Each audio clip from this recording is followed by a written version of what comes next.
Well, my artist name is Zeitwarp, but my real name is Dan Quill, and I'm here to display one of my pieces at Computala. And it's nice to be invited to come and show something, and it's basically a 7-foot-high installation called "Do Androids Dream of Electric Noise?" number 9, and you can't miss it when you come in because it's the big blue figure sitting on top of a pair of Bang & Olufsen tuners from the 1970s in the corner with a keyboard. The keyboard, yeah. I mean, how into music is everyone? Remake, remodel is kind of an overarching philosophy of my work. And the idea is that everything is a salvaged or recycled, repurposed or remixed piece. So everything in the installation is something that either I owned, it was in my studio, or was in my family possession, or something I've come across. And the keyboard was actually a home electronic keyboard from, I think the 70s. It's a Goodwin keyboard, sort of thing that you can find anywhere now on eBay for almost no money, or wherever you find your salvaged audio equipment. And we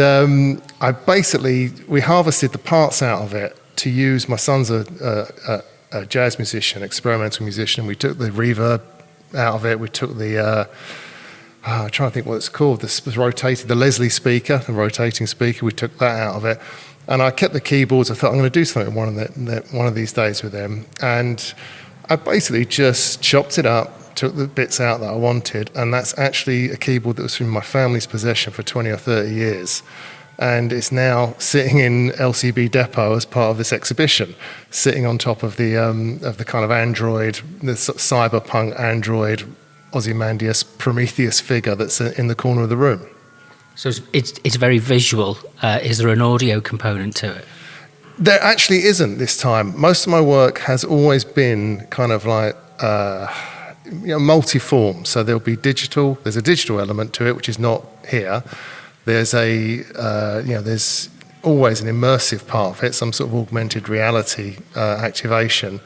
And sound art has always been a real feature, but actually in this piece, no, there isn't. I mean, in all the other sort of Do Androids series, it's been focused around music. This is actually a commentary really about human music or human culture in the machine age, or the kind of Promethean tension between culture and humanity and technology. And for once, it's actually just what you can see there, although there is some lighting underneath, but that doesn't really count. If I said it was quite upfront, and it doesn't seem to have hidden, does it have a subtext? My work is post-conceptual. And what I mean by that, I'm trying to hit you over the head and make a point. Or rather, that's not entirely true. I'm not trying to force you to accept my point. I'm trying to invite people to consider certain things. The background to the series is that I was in Lisbon in 2022, giving a presentation at a tech conference about generative AI. And this was 2 months before ChatGPT had landed, and it was what I sometimes refer to as the summer of DALL-E 2. And everybody who had access was kind of generating images as they continue to do now. And it seemed that there was some kind of big moment was about to happen where generative AI was going to launch upon an unsuspecting human cultural landscape. And I was joking with somebody. We were on a panel talking about future music, and I was reminded of how Facebook had run these experiments with chatbots that had stopped. They shut it down because they started conversing in a language that was more convenient to them.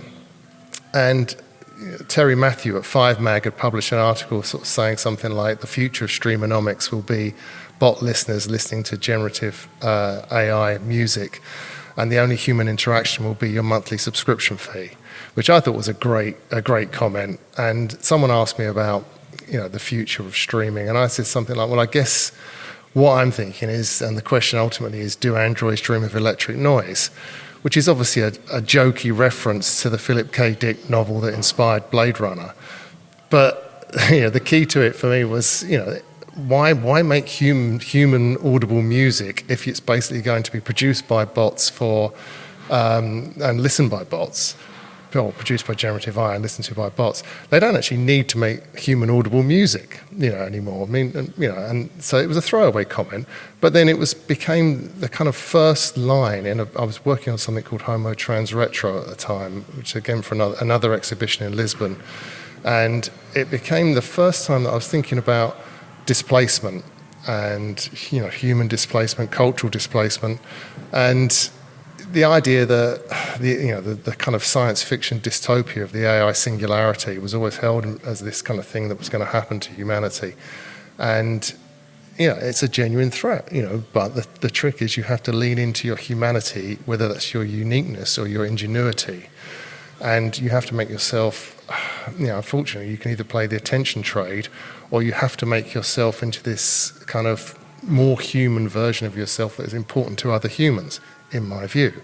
But really, I want people to consider the fact that they have agency in the present over what happens in the future, their own agency, and without getting into the kind of like sci-fi tropes, the future is unwritten. But it's a commentary on people hang on to the past. I think there's been a real sense of kind of like this kind of safe play space of reminiscence and nostalgia. And at the same time, we have this dystopian view of the future, that the enshittification, if I can say that. And I like to try and say there's a positive message about dystopia and utopias. Being you can still act now. You don't have to give up. You don't have to be the Lotus Eaters, and not the 1980s band, but the poem, where Tennyson's poem, where you retreat to an island and try and sit out what's coming. You have to sort of take action, and you do have agency. You still have some agency, but it's up to you. So yes, there is a bit of subtext to the piece. It's not just the surface aesthetic. In my work, it's a very long answer, but you asked for it. In my work, I try to draw attention with the surface aesthetic to what I would like people to consider as the post-conceptual themes of all my work, which is all along this line of basically examining both the past and the future as, if you like, either phantom memory or something that you can change through your actions in the present. And obviously there's reverberations on economics, politics, climate. And the rise of the nostalgia movement was really my entry into this in 2016, thinking about how nostalgia had gone kind of so mainstream that it actually was starting to take over. And people were facing backwards instead of forwards. And so really that was, my work is really about agency in the present. And I was asked once in an interview to reduce it to one word. And I said, it's the YOLOtopia, which is just obviously a complete joke. But, you try reducing 30 years of thinking about the nature of human existence into one word and see what you come up with. So, yeah, there's a lot there. I wonder if it was, because that moment you described of sitting mid-journey, creating images, and it was almost like a kind of, I was drawn at the time to kind of reflect on Coleridge's poem Xanadu, because that I never understood the first half of it. And I never understood, and then I realised it's a psychological poem, and it's actually talking about the levels of human consciousness in a way which is almost impossible to interpret. But it means that while we're presented with these images, externalized images that we're dealing with, actually the human consciousness, the Gnostic idea of as within, so without, as above, so below. Actually, it's a reciprocal process, and as we deal with images that change in the outside world, it changes on the inside for us, and we will manifest and produce images which actually that's how it moves forward, if you like. Yeah, no, I like that. I mean, you're obviously, everyone's affected by the things that you observe and, the things that you're exposed to. And, and this is, again, it's part of what I'm trying to say to people is that, it can feel really hopeless for a lot of people, in the world we live in. But try to, don't stay in the past, think about going forward into the future, and it is that Lotus Eaters thing. It's really tempting to just, financial nihilism is it's a generational threat, and I really want people to think about, human activity in the present, within their own lives, whether that's exposure to culture and how it changes your attitude, which is obviously, it feels like a privileged thing to say, but obviously I think it's a fantastic thing. And I think that, there's some great Hackenbai's books on, essays rather, on the temporary autonomous zone and the immediatism. That's the other one. I couldn't remember for a minute. They're fantastic about how taking, the doing of the work and the doing of the thing that kind of lights you up, whether in isolation, but even better as a communal action, will really basically give you something in your life that you can almost kind of hang your personality on. But the problem is that the struggle is so real for so many people, but still art, culture, and I personally think that we should, we have to lean into humanity as well as technology, which is my whole Prometheus kind of thing. I really think that is a way of I feel like distracting is the wrong word. It's kind of enhancing your modern life, which is just overcome with all these struggles that we have. Where can anybody find out more information about you? I'm not very active on social media anymore. There's very good reasons for that. I should say centralised social media. It seems like, well, kind of talking of dystopias, and I've chosen to not prioritise it. The best place to go is to my website, which is zeitwarp.com, which is zeitwarp.com. I run a monthly newsletter which updates people on exhibitions, where they are, long form reading, all that sort of thing.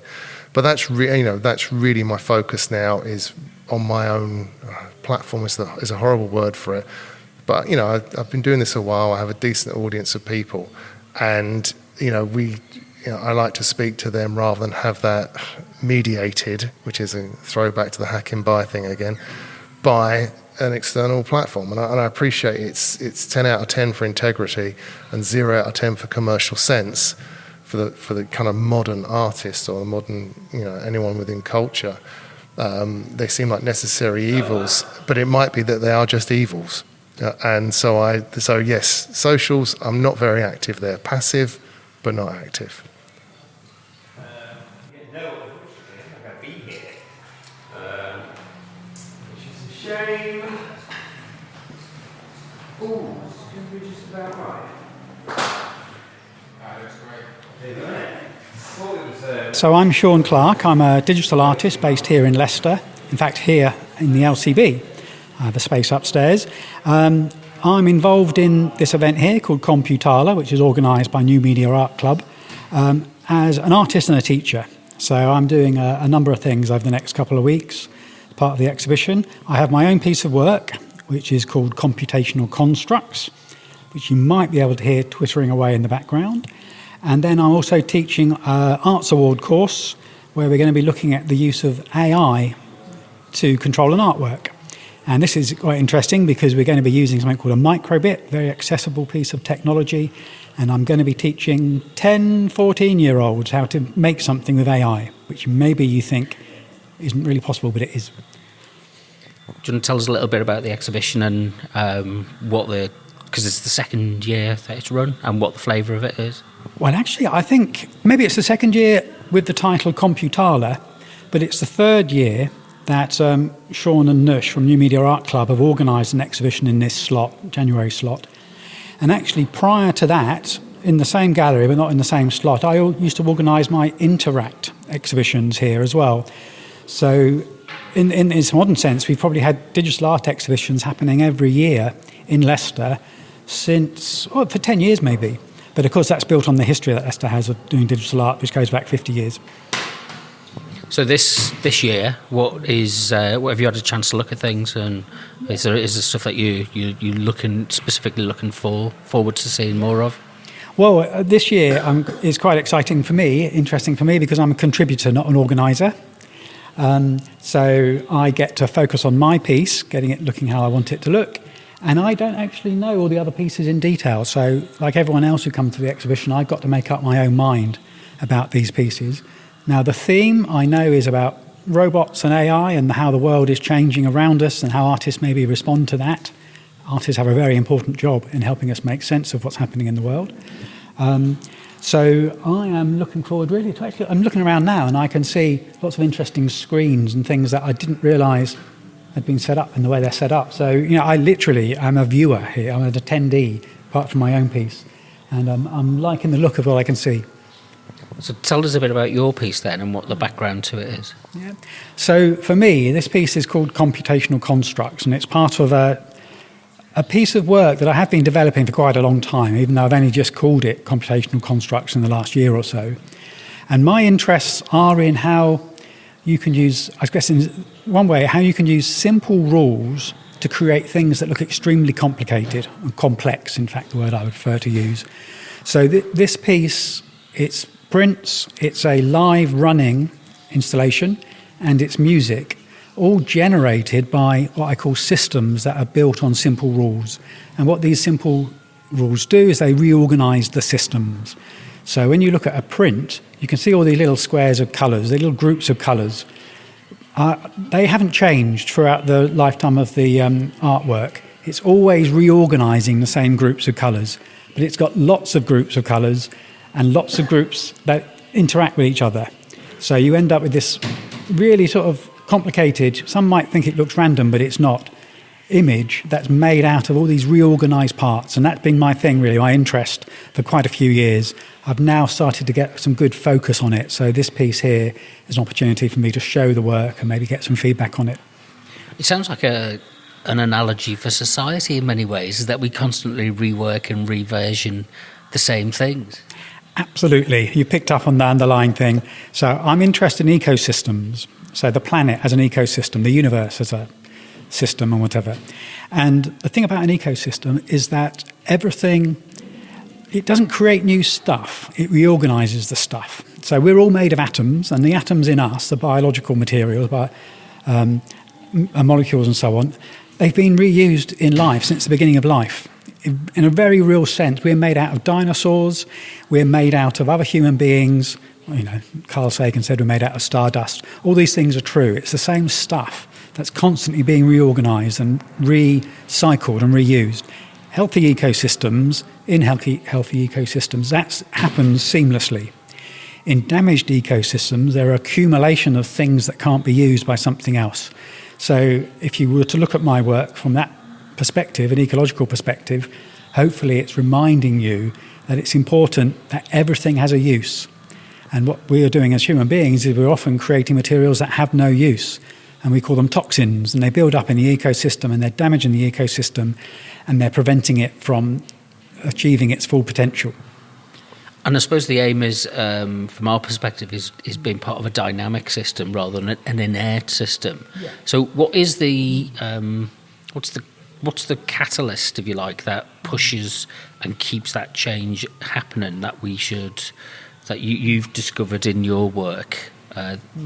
So I actually, because I've done research, I'm a researcher as well as an artist. So what I would call a practice-based researcher, and my practice is making art. I've looked at some of the theories that very smart people have come up with over the last 100 years or whatever, and I'm very interested in a theory called the theory of autopoiesis. And the theory of autopoiesis, it's a made-up word, but based on two Greek terms, self-creation. And there's a property that living things have, which is they create themselves. They don't, well, I suppose some people might think, but they don't have a creator. They create themselves by having a process, and that process takes all the stuff from the environment, makes a pattern, and gets rid of the stuff that doesn't fit the pattern. And I think that is actually, and with the theory of autopoiesis by some guys called Maturana and Varela, they said, well, actually, we developed this theory for biology, but it can be applied to all other forms of pattern.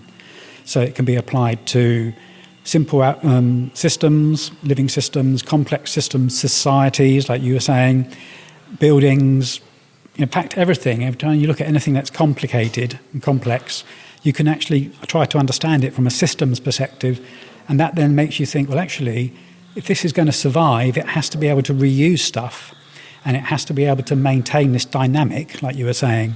It mustn't just get stuck and not be able to continue evolving and developing. That's bad. Those sorts of systems don't survive. They collapse and whatever. So the thing is, there's all this deeper philosophical stuff that I'm interested in chatting about, but at the end of the day, I want people to look at it and think it's interesting, or at least have a response. Maybe they'll think it's not interesting.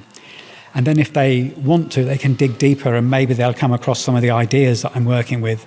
But in some sense, it should just be immediate and interesting and something that you might think, well, that's worth looking at. Because I suppose the takeaway from it is to say that we need to think carefully about the motivating forces. For you, what do I mean, you're the motivator of your work. You're the god of your work. You're the progenitor of that. What's your motivation, and how does that fit with other models of motivation that you've come against? My motivation, actually, I have thought about this. You're asking a good question there. Why am I creating work? Well, actually, I'm creating my work to help me understand some of these concepts, which sometimes can be quite difficult. And I realise that for the last 30 years, since I've been making artwork, really the primary motivation has been an exploration of some of these ideas, systems ideas. And if I can show the work and other people can have a bit of insight into that, and we can have an interesting conversation, then I've achieved something. So as an artist, my motivation isn't to make things that just sell. No one's going to be against selling some stuff if people are interested, but that's not my motivation. My motivation is a journey in which I can try to understand some of these complex ideas of how the world works around me. So it's quite a personal motivation, but I'm always happy when people get on the same sort of wavelength and we have a good conversation about what's going on and they get it as well. Yeah, we can be philosophical about these things. It's initially strikes me as being different from art in the age of mechanical reproduction, where you're just endlessly turning out versions of something, but this is generative, and that applies so much that this is where our AI issues are in place at the moment. So it's interesting. Construction is an interesting word because it's used in lots of fields. It's used in art, constructivism, as a way of talking about a particular way of making and presenting artwork and interpreting artwork, where the construction of the work is part of the work and is visible. And it's you accept that your artwork has been constructed and you're involved in that process of construction. But I actually use a term, I haven't finalised it yet, but I'm thinking it's going to be called reconstructivism, because my artworks never finish. They never finish constructing. Okay, the prints, you might say, well, they clearly aren't going to change, but the prints are just a window into this world. The artwork is an ever-changing thing that's always reconstructing itself. So that, for me, reconstructivism, this concept that nothing is static and everything is changing, and even a snapshot is just a snapshot. It's not the beginning and it's not the end, it's just that moment in time. So the piece we have here, actually, the reason I see it as three little bits. So there are some prints, which clearly are not constantly changing, because they're prints. I like prints. There's the computer-based piece, which is constantly changing, but it's constantly changing within a bunch of rules, so that you come back in a week's time, or at the end of the exhibition, nothing about this artwork will be exactly the same. It might be, not intentionally, but it might be. But it will look similar. It's not going to radically change. It's not going to turn from spirals and squares and this, that, and the other into pictures of elephants. I know that for a fact, but it will not be the same as it is now. And then I'm interested in talking to people about these ideas. So I've set up some panels that introduce what I'm thinking about. And at the same time, I'm introducing AI into this, because I personally have started using AI more in how I make my work, but I want to use it in a very specific way. I'm in charge. I use AI to help me do things that it can do faster, but I don't use it to come up with fresh ideas. So I have some text which is introducing that, because I'm starting to realise that my work has to respond to changing world around us, and that part of the world, that element of society in the world is changing. And of course the whole exhibition, AI and robots and so on, it ties in with that theme. So we can talk forever about AI, because I have a lot of opinions about it, but I think the best way to maybe formulate your own opinions, but this exhibition as a whole, I think, might help you form your own opinions. Yeah, I don't think in the present model that we've got, AI is ever going to give us deep intuitions or revelations. That's a very human experience, and it's not for the thing. Just a kind of a thought really was about this. I call it what you're describing in a way. For me, it's emergence, and there's the meta-modern adage, which is after the deconstruction must come the reconstruction, and we've lived through a period of deconstruction where we've taken everything apart and looked at its constituent components and reconstructed, reworked it in that kind of postmodern sense as a kind of pastiche often as well. But now we're looking back at that process again and trying to figure out what that reconstruction actually means for that. Absolutely, yeah. So, when art starts to talk about postmodernism, sometimes it can get a little bit up itself, let's say. But if postmodernism is this idea that now everything is available to us and everything can exist simultaneously and there's no current thing, it's like all the recycled things from the past put together in new ways, whatever, so it might be the essence of postmodernism. I would agree that we're now in this postmodernism phase where this constant process of reconstruction is where we are now. So I would call it a reconstructivism. And that term has been used elsewhere in political theory and so on, but then there's nothing wrong with reusing a word. And for me, as an artist, and it's an idea that I have been developing for a long time, but on the other hand, I don't believe any idea is brand new. Other people have developed it as well. And even if I haven't been aware of their influence, I've been influenced by them. For me, this idea, this sort of mini revelation that the artwork is never finished. The artwork is always reconstructing itself. Maybe you can communicate that to a viewer and they can have a little bit of interest in the reconstruction. Also, I see this as an endless body of work. Well, it won't be endless. I've got 8 cycles of the work in my head. I don't know what anything beyond the next cycle are going to look like, but I'll keep revisiting and reconstructing the themes. One thing I'm pretty sure about is that the underlying elements that the artwork is made of, which actually is 4,096 values, which can be interpreted as colours or sounds. Those underlying things, there's some interesting sound going on here at the moment, those underlying things will always be present. So if you look at the next version and the version after, and then this version 8, which who knows what it's going to be like with the rate of technological change, one thing that will hold them together is the same stuff is inside every artwork.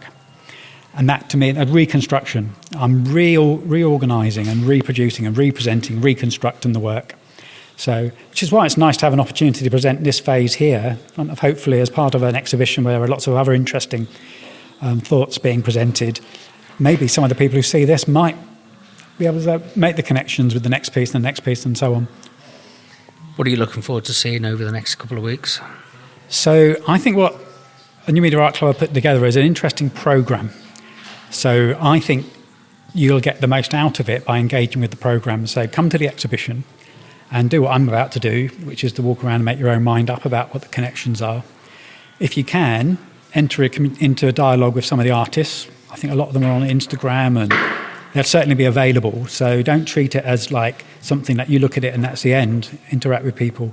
And then some of the events that are happening, there have been workshops, there's a boot camp, and then at the end of the month, as part of last Friday, there's an event where I think Leonie de Barrigueur is organising it as part of her ceremony series, where there will be performances, I think, based on what's happening in the month. And I'm giving a performance of the artwork. So the artwork and the performance becomes an instrument. And I now play the artwork live in a way that I'm not completely sure about yet. I need to work on that. But it will be a performance of the artwork.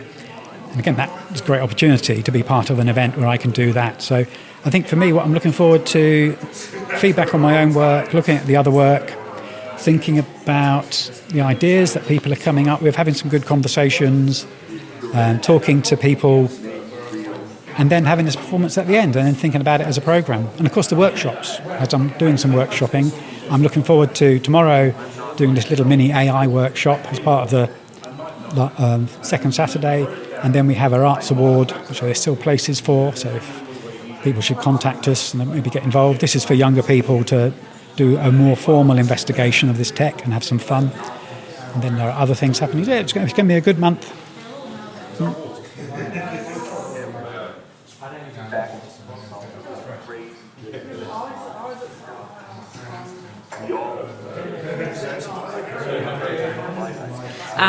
Hi, I'm Florencia, or Flor de Fuego. That's my artistic name. I'm from Argentina, but I'm based in Germany.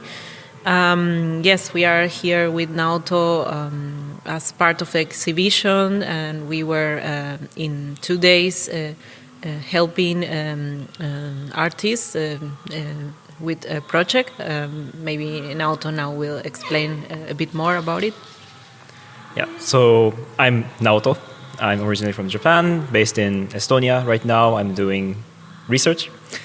And in my artistic practice, I do a lot of live coding, which is a practice to create images, sound on the spot instead of using like moving sliders or dropping images on the software, but we create from the scratch. We write programming code on the editor, and together with Flor, we have been working together for 5-6 years, and we embrace the idea of community driven open source and making it possible for others, doing it together. So this boot camp, 2 days, we had 3 other artists working together with us, Sean, Jash, and Shun. And basically this captures the philosophy of live coding and open source. So we gave tutorial so 3 of them, most of them didn't know Hydra live coding when they arrived. So we started from tutorials and we started from basics. And in the exhibition, what you will see is not a performance, it's not live coding performance, but you will see visuals, a lot of colors and glitches that are created during these 2-day boot camp, and we put them together as an interactive installation where you can explore these sketches we created. And have you done work like this before? And how did you come to get into this line of doing things? So we work a lot with Hydra, that is this visual environment software. And we did once an online workshop where we were, it was kind of a proof of concept, really, because it's not actually so much research or developed. So we were using another library that is a machine learning program for training. It's called Teachable Machine. So we were training data sets of, for example, for this case, images. And these images, the system can recognize an image, and this can, for example, evaluate and change the visuals that are in Hydra. So basically, what we wanted was to develop this scene, that is this book with images and questions that we were thinking during these 2 days with the artist. And the scene responds also to the visuals, and the visuals responds to the scene, because there's this kind of dialogue. There's also this camera that is pointing to the scene. So what you see is also what is changing, and what you change is what you see. From a participant point of view, somebody taking part in this process, what do you think they get out of that? As a visitor, you will see moving image projected on the wall, and there is a zine that just Flor explained. You can not scroll, flip pages, and there will be like different visuals that are created with Hydra, and also you will see that the image on the screen reacts to your page flipping. Also, we invite visitors to write. We have a pen, and you can write your answers to the questions that are written on the page. And the idea is to make it not just a visitor changing something, like affecting the system, but also you will see other visitors' response to the question. The questions are mostly related to the topic or the title of the exhibition, Robots for a Safer World. And we have, I think, 6 or 7 questions in separate pages that you will see other people's visitors' response, and you can add your response as well to reflect on this question. And also, like for us, it's very exciting to see at the end of the exhibition we will have a collection of responses, and we're not planning to train machine learning or anything with this, but again, like this collective knowledge, collectively, like how can we reflect on it?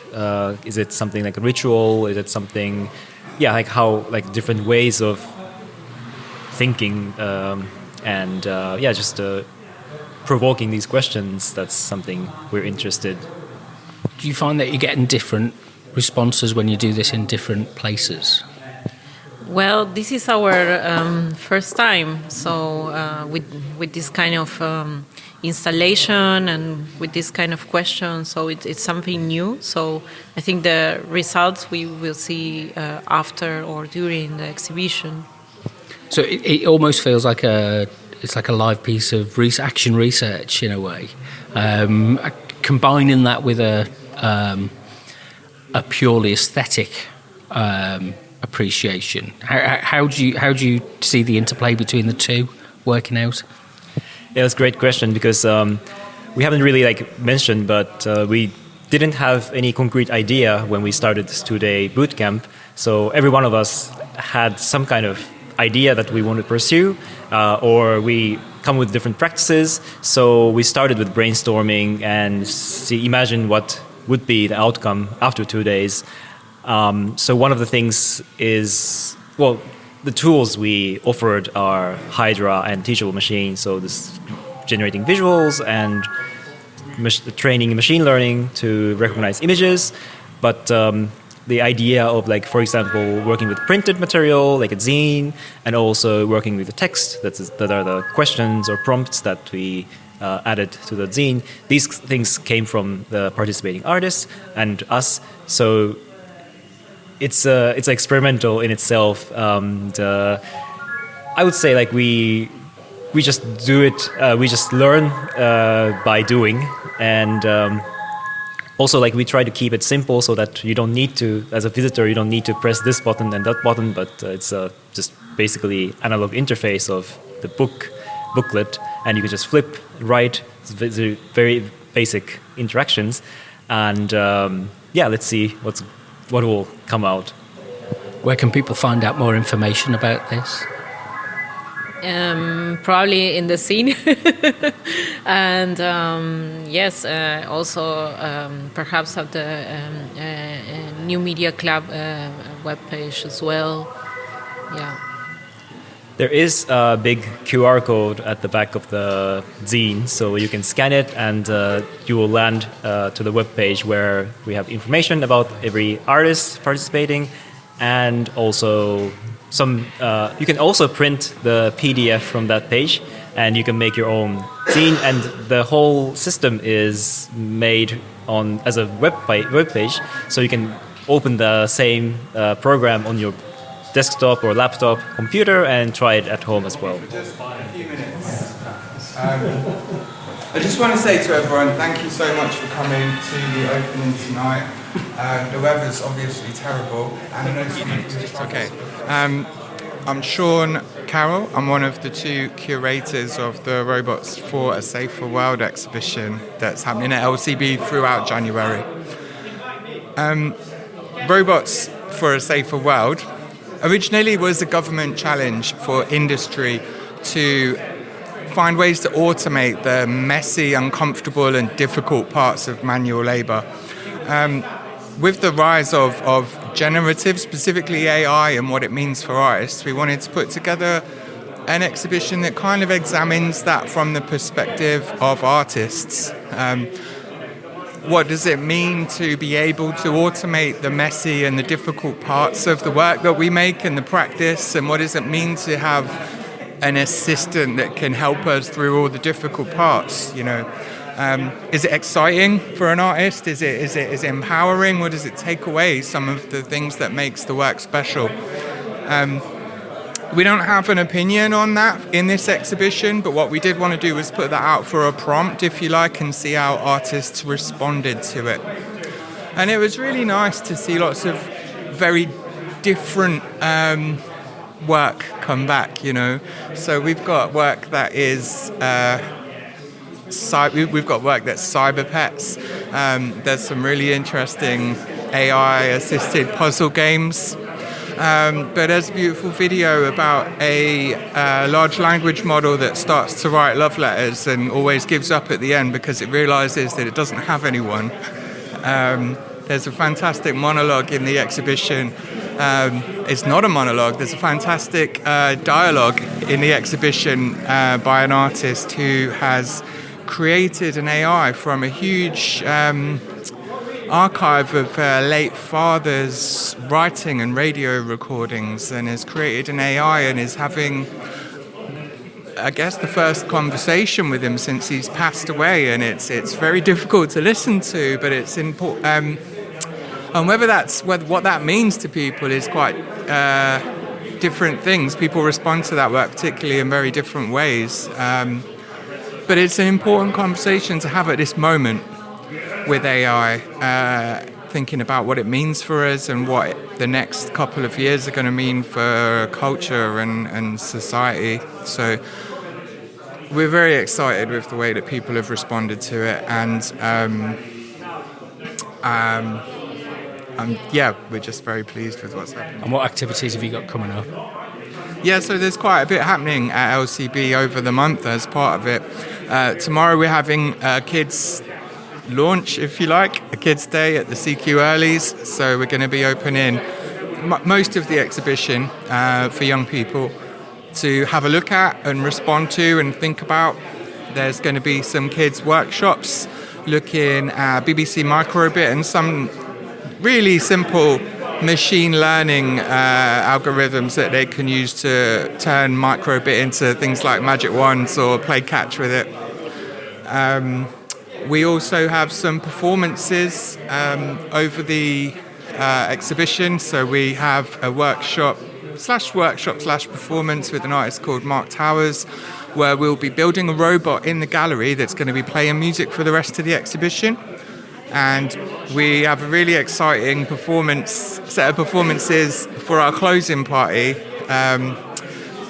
with a local group called Ceremony, who are doing a night called Slop for us, where they've invited several artists to think about human-computer interaction in the way that they perform, how they could perform alongside computers or algorithms in different ways. And we're really excited also to see what they come back with. And where can people find out more information? Yeah, all the information is at computala.info or at newmediaart.club, or we're all over the Instagram, and the LCB's social media as well have been really supportive, so you should be able to find us.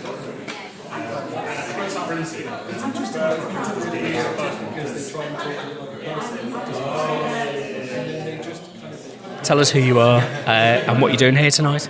My name's Savannah Irving, and I'm an artist based in Leicester, and I have my work exhibited at the Computala exhibition. Which one's yours?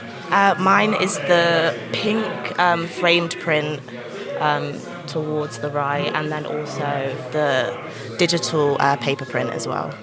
And what drew you to exhibit into this? I think it's kind of been hard to maybe access spaces that are more focused around new emerging media and conversations around technology and AI and stuff like that. And that's kind of the direction that my practice is going in.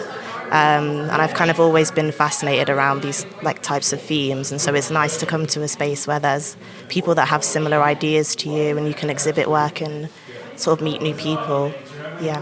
What are the kind of themes that you try and explore in your work? Yeah, I mean, my most recent series of works is kind of based on natural forms, and starting with still life photography of natural forms, and then taking it through a very drawn out process of sort of using different digital softwares such as Blender and wrapping objects in my images, and kind of deconstructing them. And I sort of found that like the images that I was creating kind of had like a AI uncanny like feel to them that I thought was quite interesting. And I'm kind of interested in like the way that kind of AI sort of meshes different images together through different reference points. And I thought that it's pretty ironic that I'm doing that as an artist with my own sort of archive of images. So yeah. What's that uncanniness? Explain what that is. I don't know. It's like it feels real, but it's also not real. Like it's something that feels familiar, but isn't. There's something that's always slightly off with it. And I think with my process and like the images that I'm creating, there's a sense of like hyperrealism, but there's always something that's kind of surreal towards it. Yeah. So would you hope that when somebody's kind of viewing that in the context of the exhibition that they maybe take away from it? I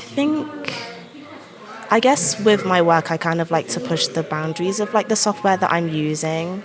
And I think within this whole project, there's kind of been like this yearning to connect with nature, even though I live in the city. And like this collection of images that I've kind of taken and distorted has kind of been a way of maybe like reconnecting with nature in a sense, even though they're kind of two juxtaposing themes. I feel like they can exist in the same realm, and I feel like that's quite exciting. So it's kind of, we've gone very far, we've gone headfirst into technology, and we've that the opposite swing is to go back into nature, maybe. Yeah, I think so. I think there's definitely a big urge for people to kind of go back into nature and explore the sublime, and sort of the effects and the senses and the shapes and forms found in nature. They're incredibly powerful. And I think that people maybe think that our like move towards technology is kind of taking away from that. But I think that like the two can kind of coexist. I think there can be balance between both, which is kind of what I'm trying to do in my practice, I guess. So, yeah. And where can people find your work? You can find my work on Instagram at bipp.mp4. Yeah. That's a memorable handle, great. Yeah. But yeah, that's where you can find me mostly. And I think I've got my website linked in my bio on there as well. So yeah. Thank you.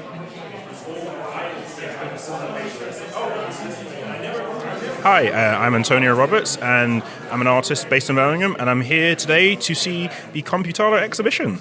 And are you exhibiting? No, I'm not exhibiting, but I am taking part in the performance, the closing performances, the slop, I think it's called, at the end of the month. And so what's your take on what the exhibition's about? I really like that it's, my take on the exhibition, at first I was a bit apprehensive because I'm not a fan of AI, but I like, with its interpretation of AI, it isn't necessarily, I guess, like boosterism. It isn't just blind acceptance. There's some conceptual thinking around it, some critical, and yeah, I like everyone's interpretation of what AI is and how it can be used. Any of it leave you confused? Sorry? Any of it leave you confused? I think everybody who asks the question is like kind of, usually it's like, what do you understand from it? And I think actually ask the question about confusion is always good.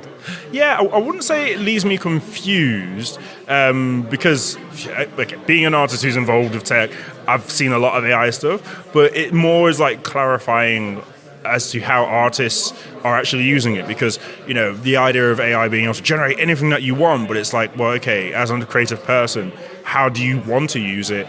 And so this is just giving me some clarity on like how people are thinking about it, really. So yeah, more clarity it's given me, actually. That process of clarification usually involves kind of burning things away, dissolving things. In your own work, what do you is the stuff that you take that you kind of think that, well, actually we can get rid of this, we can dissolve it and not use it anymore? Oh, that'll just be computers overall, to be honest. I think as much as I use technology, I hate it for most of the time. But no, yeah, I think, again, it's kind of questioning the values of technology. And I think that's one thing I've seen just generally, especially with artists using technology, they're being more critical of like, what is it I'm using? How does it affect the world I'm in and the world around me? So yeah, and for that reason, I see a bit more rejection of new things, not just blindly accepting new equals better. There is critical thinking behind it. Haven't seen a number of different of the exhibits. Mm-hmm. Is there anything in there that you can say? Oh, usually you say I'll steal that or I'll borrow that, but it's what would inspire you? Well, I'm a bit biased because I like the software Hydra, but definitely I like the Hydra visuals stuff because it's using machine learning to kind of like identify patterns within visuals and then respond to that. So yeah, I can see myself using some of those concepts in my own work, or like taking something away from that. But yeah, that would be the main one, I think. And do you want to let people know where you can find your work? Yeah, sure. So my name is Antonio Roberts, and I can be found online under the username Hello Cat Food. No one else has got that username, so if you would search it, you would find me. Trust me.